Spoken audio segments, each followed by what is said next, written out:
Ketemu? Yang tadi belum baca, silakan baca ayatnya aja. Apa? Silakan. Bismillahirrahmanirrahim. Kehidupan dunia dijadikan terasa indah dalam pandangan orang-orang kafir.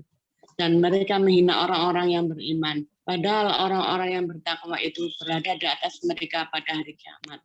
Dan Allah memberi rezeki kepada orang yang Dia kehendaki tanpa perhitungan. Shadaqallahul azim.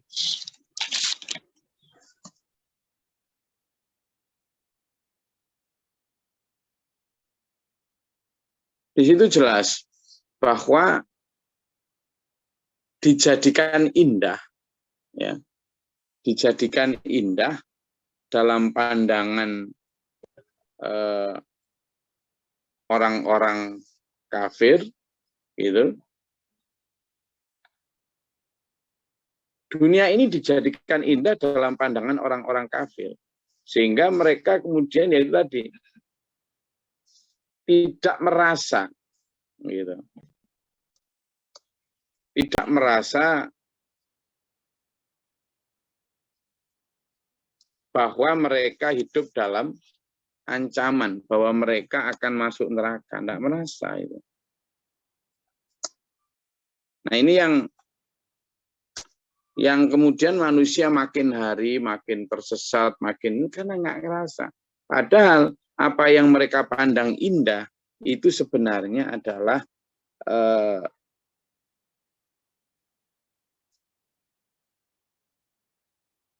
hiasan atas kebusukan di balik itu. Jadi neraka yang busuk itu ditutupi oleh kenikmatan-kenikmatan, ditutupi oleh keindahan-keindahan yang benar-benar menyenangkan hati manusia. Padahal itu sebenarnya adalah neraka, ya, Dulur ya. Itu. Nah, misalnya kayak tentang bermusuh-musuhan tadi, tentang syiqaq kimba'id tadi, itu sebenarnya orang-orang yang ada di dalam jurang neraka. Iya, jadi orang yang berpecah belah itu diterangkan bahwa orang yang bermusuh-musuhan, orang yang berpecah belah, itu adalah orang-orang yang berada dalam jurang neraka. Lalu Allah menyelamatkan mereka. Tapi kan enak berpecah belah itu senangannya. Padahal tidak tahu bahwa itu adalah bungkus-bungkus neraka. Coba dilihat tuh dalam Quran surat Ali Imran ayat 103. Bahwa orang yang berpecah belah itu sebenarnya adalah orang yang hidup di pinggir jurang neraka. Ali Imran ayat 103. Allah. Bagi yang tadi belum baca, silakan dibaca.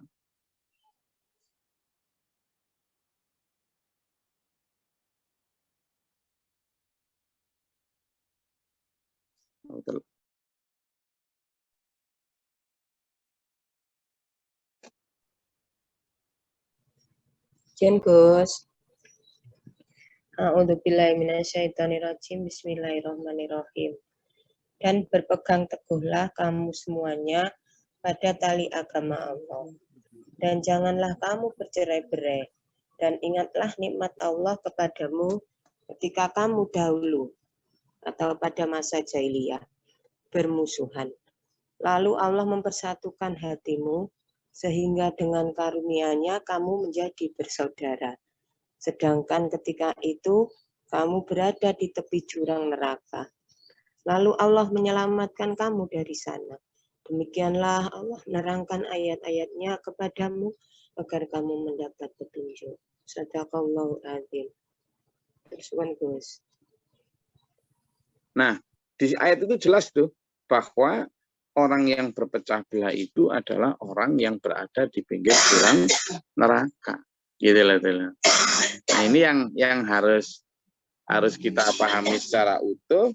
Tapi kemudian fa'anqadzakum minha. Maka Allah kemudian menyelamatkan manusia dengan cara apa? Dengan bil huda tadi, dengan petunjuk. Tapi kemudian manusia malah kemudian menjual belikan petunjuk itu dengan kesesatan, menjual maghfirah dengan azab gitu loh. Jadi Allah itu sudah sayang sama manusia itu. Cuma manusia sendiri yang membuang semua kesempatan itu.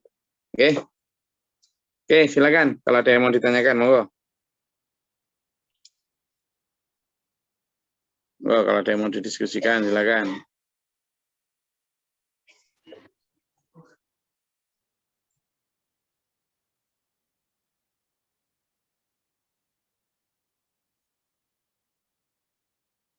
Silakan bangun dulu, baru diskusi. Raup-raup dulu.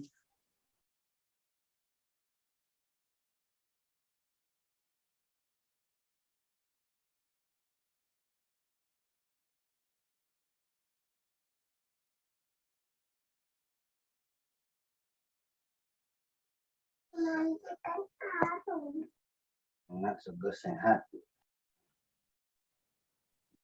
Silakan, Bu Kade, ada yang mau ditanyakan?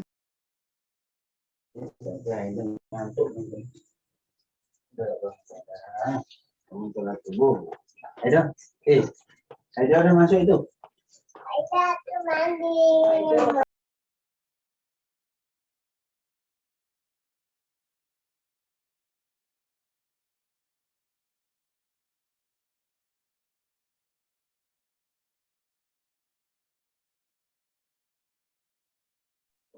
Ada yang menanyakan? Atau didiskusikan? Gimana bau? Ya, silakan, Bu Anjar. Non sewu, yang dimaksud dengan sedekah di sini itu ukurannya sampai sejauh mana ya?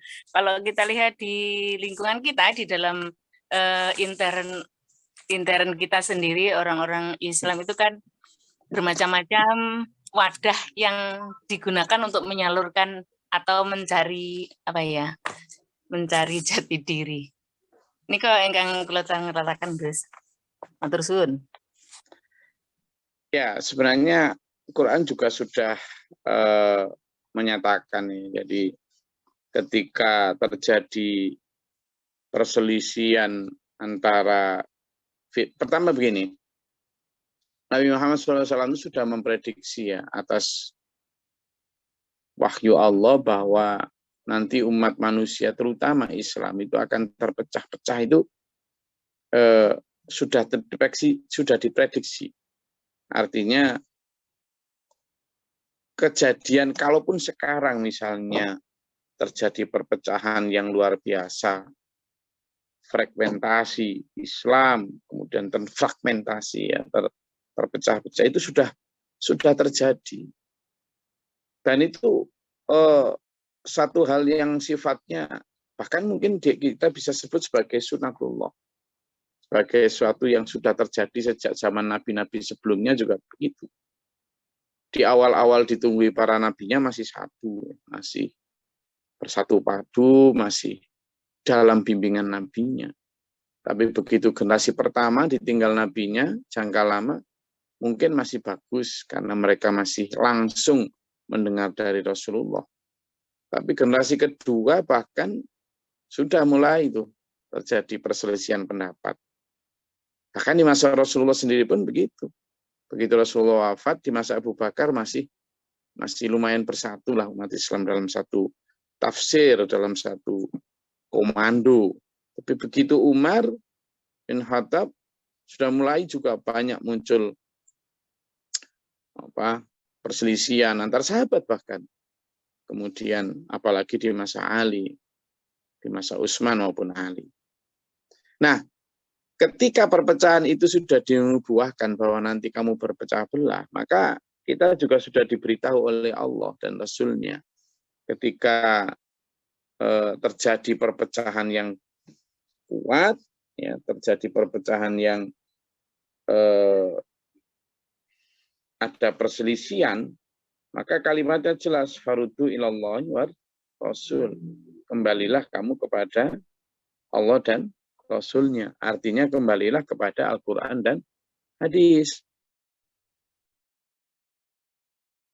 Ketika tafsir di situ begitu macam-macam, begitu nggak karu-karuan, maka kita diperintah untuk kembali kepada Allah. Surat An-Nisa ayat 59, monggo dibuka Bu Anja.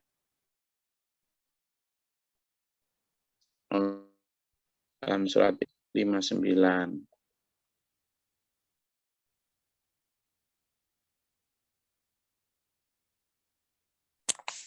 An-Nisa 59. Bismillahirrahmanirrahim. Wahai orang-orang yang beriman, taatilah Allah dan taatilah Rasul Muhammad dan ulil amri pemegang kekuasaan di antara kamu.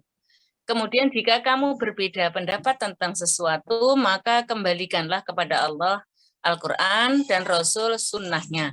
Jika kamu beriman kepada Allah dan hari kemudian, yang demikian itu lebih utama bagimu dan lebih baik akibatnya. Jadi, fa'in tanaza'tum, jika ada perselisihan pendapat, siapa si A lulusan Kairo, si B juga sama lulusan Kairo, si A juga jurusan tafsir Quran, si B juga jurusan tafsir Quran, lalu pulang ke Indonesia, A dan B menghadapi satu persoalan, ditanya sama umat, Bapak A, apakah asam kalau dicampur dengan seprit itu haram? Gitu. Ana wong makan asam dicampur seprit kan ya wis nemen.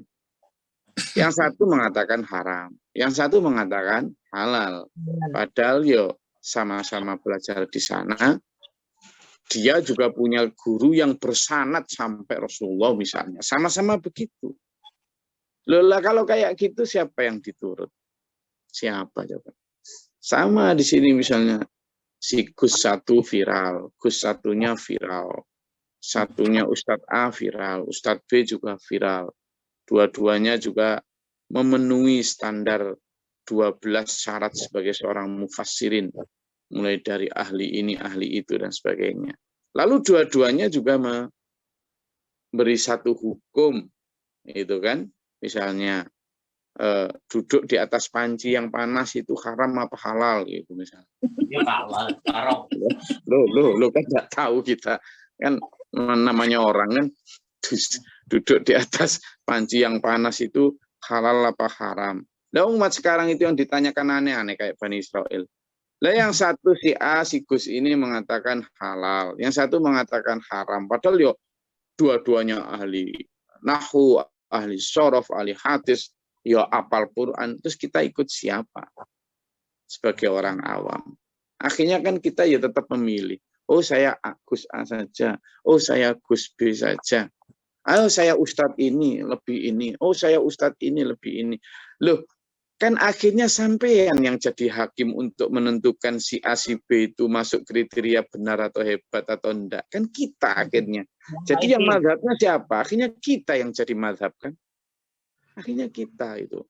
Nah karena itulah saya mengajak sampean berkali-kali bahwa jangan terpengaruh oleh dia pendidikan mana atau dia viral atau enggak. Kemarin kita sudah belajar tuh dalam surat ayat yang 166, 167 tentang kerugian wong cilik akibat salah dalam memilih pemimpin kemarin. Ya kita sudah pelajari itu. Karena itu ayo memilih ini dengan hati, ayo memilih dengan satu petunjuk Allah. Kita minta sama Allah. Kita minta. Harus siapa yang kita pilih? Iya, pilihlah orang-orang yang tadi kemarin saya sebut itu. Bukan karena viralnya, bukan karena pengikutnya jutaan, bukan. Tapi karena benar-benar sama tahu perilakunya. Bukan hanya dikasih tahu internet, dikasih tahu wartawan, dikasih tahu tulisan. Tapi sama tahu betul perilakunya. Bagaimana dengan kesesuaiannya dengan teladan utama kita yang Rasulullah Muhammad Sallallahu Alaihi Wasallam. Nah di sanalah apakah dia menafsirkan itu ada unsur-unsur kepentingan duniawi atau apa dan seterusnya. Itu yang harus kita benar. Misalnya dalam surat Yasin ada ittabi'u man la yas'alukum ajran wa muhtadun a'udzubillahi minasyaitonir rajim. Itulah orang-orang yang tidak minta upah, baik upah kekuasaan, upah sanjungan, upah kekayaan atau upah apapun dari kamu. Itulah orang-orang yang mendapat. Saya rasa itu kajian kita pada pagi hari ini. Semoga Allah merahmati kita. membimbing kita dan beri kita kesabaran terus ya dalam berjamaah di sini, karena sekali lagi tadi godaan tutup neraka itu begitu indah dan menyenangkan serta sesuai nafsu. Sebaliknya halangan rintangan untuk menuju surga itu ditutupi dengan banyak hal yang tidak sesuai nafsu. Dan ayo kita pilih surga seberat atau sesulit apapun. Insya Allah Allah menguatkan kita dalam perahu ini. Insya Allah Allah akan membersamai kita selama kita senantiasa berdoa kepadanya. Semoga Allah berikan kita akhir yang baik. Amin. Allahumma shalli wa sallim. Allahumma ghfir lil mu'minina wal muslimat. Allahumma hdina fi man hadayta wa afina fi man tawallana wa tawallata. Barik lana fi ma atayta wa qina syarra ma qadayta fa innaka taqdi wa la yuqda. Astaghfiruka wa atubu ilaika. Allahumma dafa'na al-bala wal waba wa al-hasan min jinnin syaitan sin kufara wa natin. Rabbana wa la taj'alna fil qawmin dhalimin. Allahumma Rabbana man faktubna ma shahidna fa la tuzigh qulubana ba'da idh hadaytana wa hab lana. Allahumma tahana bi rahmatika wa rahmatika Allahumma anzil 'alaina rahmatan wa rahmatan. Ya badadil qadir amdara wa badadil rahmatika. Rabbana ja'alna muslimina laka mudiratan wa muslimin laka. Rabbana atina fid dunya hasanah wa fil akhirati hasanah wa qina adzabannar. Amin. Subhana rabbika rabbil izzati amma yasifun. Salamun alhamdulillahi rabbil alamin. Assalamualaikum warahmatullahi wabarakatuh. Waalaikumsalam warahmatullahi wabarakatuh. Allahumma arhamna bil Qur'an waj'alhu